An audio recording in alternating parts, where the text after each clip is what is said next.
জীবনের শেষ পর্যায়ে এসে মনে হবে এক হাত জমির জন্য আত্মীয়ের সাথে ঝগড়া করাটা ছিল ভুল। মিথ্যে ঘর বাঁধার স্বপ্ন দেখিয়ে তার সাথে প্রেমের অভিনয় করাটা ছিল ভুল।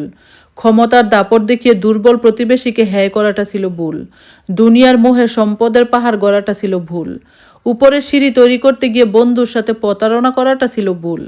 দিনের পর দিন মানুষকে অকারণে কষ্ট দেওয়াটা ছিল ভুল। জীবনের শেষ বেলায় এসে মনে হবে কিছু কিছু বিষয়ে ছাড় দিলে জীবনটা আরও অন্যরকম হতে পারতো, আরও সুন্দর হতে পারতো।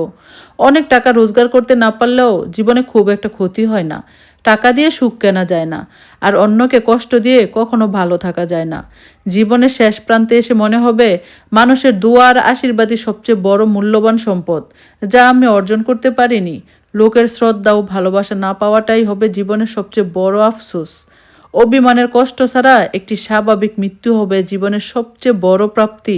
আর এই প্রাপ্তিটা অর্জন সবাই করতে পারে না। এটা অর্জন করতে হলে জীবনে অনেক কিছু ছাড় দিতে হবে, এই দুনিয়ার মোহ মায়া ত্যাগ করতে হবে।